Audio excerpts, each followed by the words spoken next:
I don't think we talk enough about some of these YouTubers, man. Yeah, like they take a lot of time out their day, and I'm not speaking by myself. Personally, I mean, I know what I do, but I just want to shed the light on some of these other YouTubers. They take a lot of time out their day, create a storyline, create a plot, to record a video, to edit the video, to do a lot of things for us. And I just want to say, one of these YouTubers personally is Bloom. I want to say big shout out to Bloom. It's so many creators on this platform that do so many great things, so many dope things. They entertain your boy and make it possible and make me, you know, get me in the mood to entertain other people, you know what I'm saying? Bloom is one of those people, so I just want to do a big shout out to him personally. Today we're getting ready to check out Uncancellable. What? Huh? Hello? Cancelable? I cannot say that word. It's just it's uncancelable. Hit that sub button because we got some great shit on the channel, my boy. Hey, all the OGs, tell them, man, we got some great shit on the channel, man. Let's get started. Leslie, I swear if you do that one more time, your stepdad won't be the only one wanted by the FBI. Now everyone quiet down so we can get started. Everyone, I'll wait. Thank you. Don't that be how it teaches me? You know, I'll wait, cause I'm getting paid for this, you know what I'm saying? I already learned this stuff. I don't know if y'all ever had them teachers that be like, I already learned this stuff. It's y'all that need to learn it. Y'all wanna be dumb? You know, I went to a hood ass school and shit. So that teacher be like, hey shit, I'm gonna play on my phone shit. Y'all kids dumb anyway. I'll be like, damn man, fuck you. Now you all probably remember my previous lecture detailing the history of South Park's controversies. If you have not reviewed that lecture, I highly recommend it, as it demonstrates just how controversial this show has been in its 25-year run. Professor Bloom! After that lecture, I'm sure many of you were asking yourselves, how does the show continue to air? How has it not been canceled? So to try to challenge your minds a bit, I throw that question back your way. Why hasn't South Park been canceled? Right. No pressure, just a quick little pop quiz. It's worth 75% of your grade. Damn, boy. A pop quiz worth 75% of your damn grade, boy. See, that's why I couldn't get with school. I was like, man, fuck it, bro. Look, I ain't gonna lie, bro. I was smart as hell with a D average, bro. I did not give a fuck. I came to school to clown and play. Now, I'm not saying that that's the way you should go to school. No, I'm actually telling you, you need to get in there, you need to learn something. But shit, I was like, fuck it. Now the answer to this question is probably simpler than you expected, and the correct answer is consistency. I was gonna say because it's so damn good. Allow me to explain.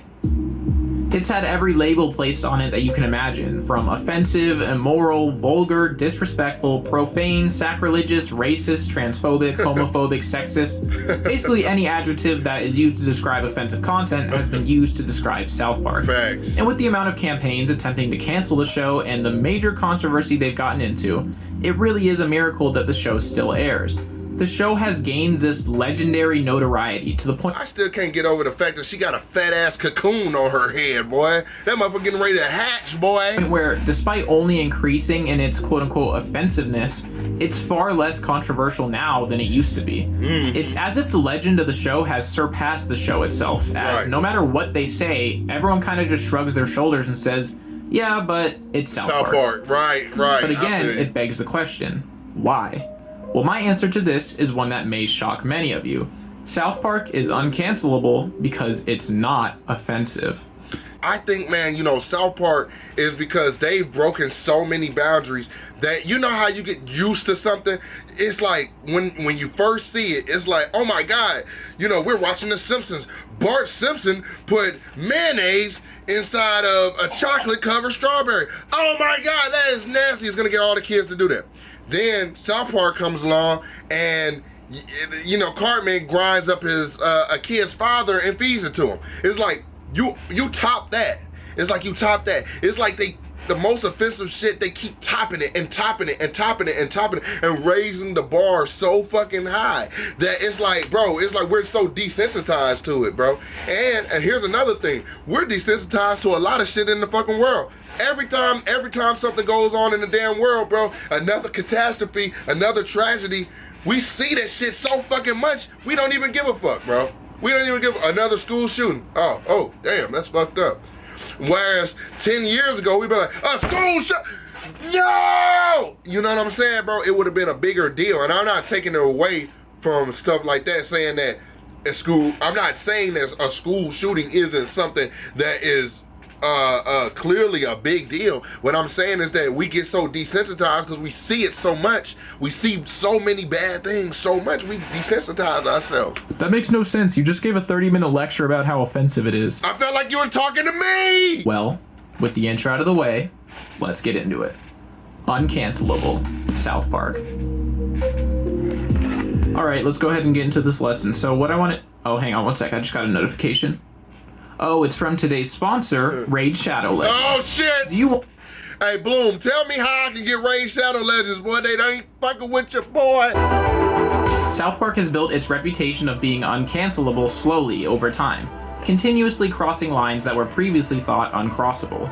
Because of this, creators Matt Stone and Trey Parker have been awaiting their cancellation from the very beginning. They've discussed in interviews how for the first 3 seasons, they fully expected each season to be its last. They were so sure after season 3 that the South Park movie was sort of meant to be a send-off for the show. Every time they crossed a new line into unknown territory, they thought, this is the one that's going to get us taken off the air.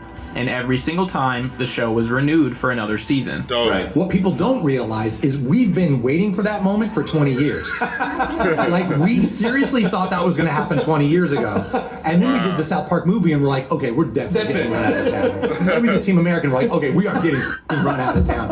This mindset is what inspired them to continue tackling Beefcake! Beefcake! controversial topics, since they always had the mindset of, well, this is probably the end, so let's see how far we can push this. Right. However, the end never came. Even to this day, they're awaiting that one time that they push the envelope just a little too far and it's all over. Don't worry about it, bro. Y'all already got $500 million and then an extra $900 million, bro. Y'all are straight, bro. Y'all are good. Y'all can push that shit as far as y'all fucking want to. They're going to try to keep y'all shit on the air. Period, bro. Run out of town. And so we're just kind of hanging out waiting for it to happen. We all have backup plans, you know. It's like we have other shit we can do, you know, and we have things we're good at. This gradual nudging of the envelope has been essential to their continued success. It reminds me of the tale of the boiling frog. This is an urban legend that says if you want to cook a frog, you don't have to kill it first. All you have to do is put it in room temperature water and heat the water very slowly. If you turn up the heat too quickly or put the frog into already hot water, it will jump out. But if you can manage to heat it slowly enough, it will remain in the water until it is eventually boiled to death. Wow. Matt and Trey have been slowly cranking up the heat in that pot for 25 years now. Damn, bro, that's pretty damn graphic, don't you think? Good analogy. Graphic as fuck. And because of that, the frog has yet to jump. Maybe they turned it up just a bit too fast a couple times and the frog got a bit agitated, but as of today, that water is still on its way to boiling. Right. If you look back at old South Park, it is incredibly tame in comparison to what it would become. And that slow build has laid the groundwork for the show's invulnerable status. Say they had created an episode like With Apologies to Jesse Jackson back in season 2. This is an episode that says the N-word 42 times uncensored. That frog would have jumped out of the pot in record time. Right. So as they continue to slowly turn up the heat, that frog continues to near its death. You know, actually, this analogy is kind of starting to confuse me a little bit. I never really established what the frog was. I guess the frog is Comedy Central, and jumping is like canceling the show. Yeah, it might, and you know what's interesting? It might be Comedy Central or it might not be, bro. It literally could be a combination of the networks and the people, because be honest with you, the networks don't give a damn. As long as the networks will play anything, as long as the people will watch it, right? Because the people really run the show. So guess what? If the networks think, oh, this is an amazing show, we're gonna run the show, all right? They run the show, they drop the show, they give a big rollout to any show, and then the people say, I'm not watching that shit. The networks pull it, right? The networks pull it with the quickness because they like, hey, fuck that shit.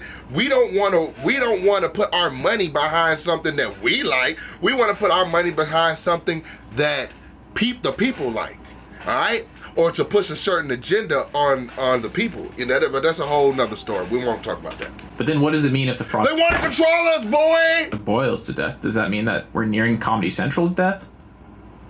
Well, regardless, I think you guys got the point. Moving on.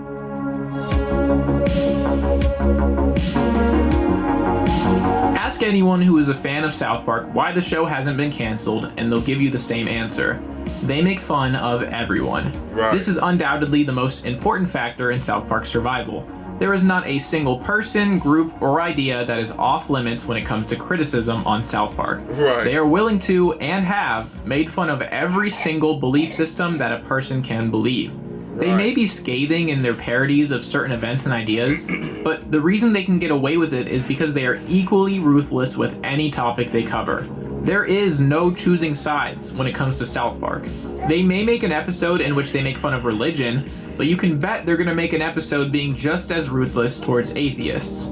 Sure, they may make an episode making fun of Republicans, but stick around and you'll see them do the same to Democrats. Right. They often will tackle both sides of an issue in a single episode, like in the episode Goobacks. The episode is a parallel to the events taking place at the US border with undocumented immigrants crossing into the US. They poke fun at both sides of the issue, those who are completely against it and those who are in full support of it. Now I've got two tonight who have opposing views on the matter. On my right is pissed off white trash redneck conservative. Thanks for having me, Bill. And on my left is aging hippie liberal douche. Hello. There is a philosophy that is held in high regard over at South Park Studios. In my first video on this channel, I dubbed it the one true law of South Park. Either it's all okay, or none of it is. This unrelenting philosophy that absolutely nothing is off limits is the most important part of the show's untouchable status. If you are equally offensive to everyone, it's really the ultimate form of equality. Right. It's like the offensiveness cancels out. I'm pretty sure that's PEMDAS or something. Yeah, that is definitely not PEMDAS. Whatever, dude. I majored in South Park, not statistics. Yeah, that is definitely not statistics. All right, we have our first failure in the class. You officially fail. Anyone else want to say something smart? That's what I thought. I like the back and forth banter and Bloom. I like that shit. Anyways, this is why when South Park does something that is seen as offensive nowadays, it's often met with the reaction of, yeah, but that's just South Park.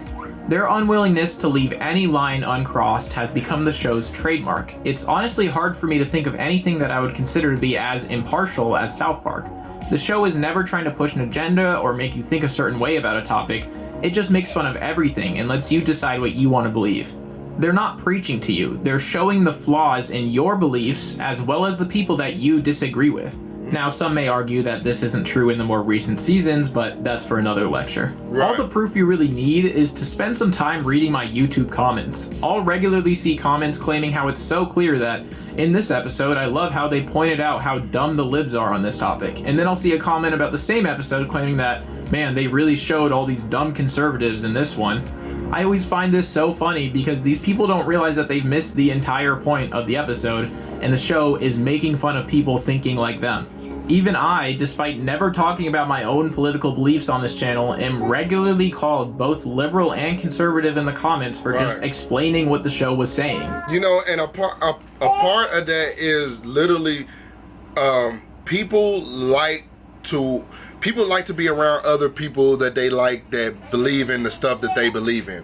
The second you have a difference in opinion or you even explain opinion that they don't like, if you explain it, they kill the messenger. You know what I'm saying? Like if I were to sit here and debate on, not even debate, if I were to sit here and explain a Democrat in all its entirety, then some people would say, oh yeah, that's great. I like that. You know, Quizzy is cool. But then Republican might say, all he's doing is hyping up the Democrats and, you know, he's a scumbag.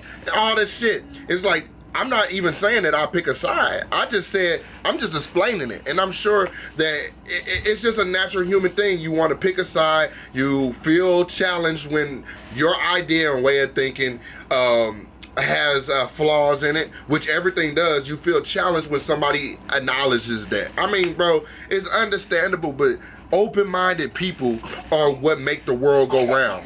When you can have people from all sides of an issue simultaneously think you're on their side and against their side, you know that you've reached a state of true equality. Right. Because of this, South Park is the last true social satire to exist in the mainstream. Right. As I said, they're not taking sides. They're simply finding the comedy in the absurdity of our society.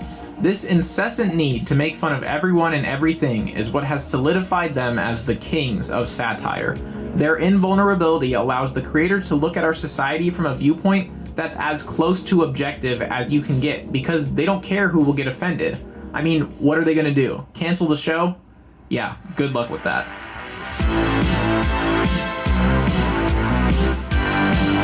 now we have arrived at a claim that I made earlier that I'm sure many people are most interested in. I made a bold claim in saying that South Park is not offensive, and I truly believe that it isn't. But before you start typing your comments, please allow me to explain. Shit, let them type, my boy. In the first video on this channel, I talk a lot about the episode Red Hot Catholic Love because it perfectly embodies the point I'm trying to make. The episode follows Father Maxi as he goes to the Vatican to help sort out the Catholic priest molestation scandal. When he arrives, he learns that every single Catholic priest in the entire world molests children. Now let's pause right there. Wow. Obviously, if that was the full extent of the episode, I could see why people would find that offensive, since the show just called every priest a child molester. Right. But you can't take this show for face value. The creators are not saying that all priests are child molesters. They're using hyperbole to highlight a real issue. The creators are experts at taking a real issue, like this one, and exaggerating it to extreme lengths to make a point. If you watch the entire episode, the true message behind it is one that is very neutral and inoffensive. That if you look too deeply into religious texts, you create expectations and ideas that are absurd in modern times. But if you refuse any sort of moral standards, your expectations and ideas can become just as absurd. This episode follows the same formula as almost every episode of South Park. Take a topic they want to criticize, make the situation absurd to the point of comedy, and end it with a pretty neutral opinion. The reason there is so much outrage about the things that happen in the show is because the people who are offended by it likely don't watch the entire episodes. Thanks. You can take scenes out of context in South Park, and without the understanding of the true meaning behind the episode, they would be offensive. But when you have an understanding of how these scenes play into the greater theme of the episode, you begin to understand that it's simply hyperbole to prove a point. If you didn't watch South Park and happen to see one of the many clips of Cartman being anti-Semitic, you may think that the show itself is anti-Semitic. But the purpose of Cartman's character is to be someone you're supposed to make fun of. They're hyperbolizing people with his mindset to emphasize just how dumb it is to be anti-Semitic. Right. If you saw a scene with Luke Kim, you would think, wow, that's a pretty racist depiction of a Chinese man. But again, they are overemphasizing the stereotypes associated with Chinese people in a comedic way to show how absurd those stereotypes are. Right. They highlight the stereotypes so much to a heightened point where at that certain point, it seems like, wow, that was really dumb. Like, wow, black people love watermelon. It's like, oh my God, black people love watermelon. And then it's like, well, where did that come from? Black people don't like watermelon. Personally, I don't even like fucking watermelon. I do love some chicken though. I do love chicken. But I'm just, that's besides the point. Who the fuck don't love chicken? Now, that's what I'm saying. Like, the stereotype is so crazy. Black people love their chicken. But who doesn't love chicken? In fact, if you don't like chicken, like I always say, something is wrong with you. If you are not vegan and you are not whatever, all that shit, and you don't have anything for a religious reason, if you have everything, you're not allergic, and you just don't like chicken, there is something wrong with you, boy. You're probably a murderer, boy. As I said in my first video, his character isn't designed like that to make fun of Asians through stereotypes. Rather, he exists to make fun of the absurdity that is the stereotypes themselves. Cause who the fuck don't like fried chicken? This is how they can use seemingly offensive imagery to make a point that is not at all offensive. Another important aspect of this is realizing who the show is really making fun of. You may immediately say, well, they fucking demon face ass. They make fun of everybody. And while that's true, the true target in South Park is more specific than that. At its core, South Park is a show that makes fun of extremism. Their core philosophy when it comes to what they think you should believe in really boils down to believe in whatever you want to believe in, just don't take yourself too seriously. Right. This is why the show has found so much success.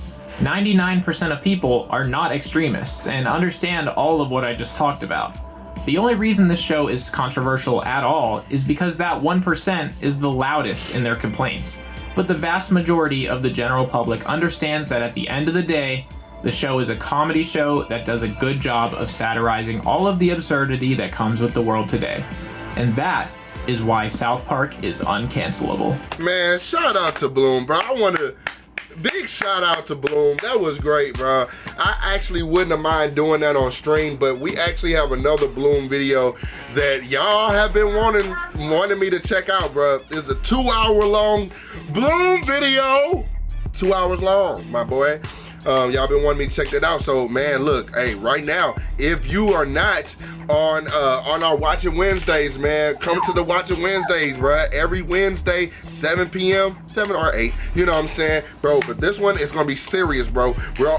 You need to be there. You need to be there early, bro, because at the 10 minutes, we're starting, bro. That's a long-ass fucking, that's a long-ass Bloom video, bro. But anyways, y'all, thank y'all for checking it out, man. I hope that y'all can understand why Bloom has said that, why the South Park is uncancelable. Personally, I think that I really love the show. Actually, man, I can't wait to do some work with them. One day we're gonna do some work with South Park, bro. I have to, bro. We did so much South Park content. It's literally the driving force of this channel, bro. So we're gonna have to do that, bro. We're gonna have to do that, man. Y'all, do me your boy a favor, man. If you like this South Park content, want more South Park content, boy, favor, man, hit that like button, bro. Hit that like button, man, for your boy, man. Thank y'all for 17,000 subscribers. We're going up to the moon, you know what I'm saying? I love y'all. Be safe. Peace.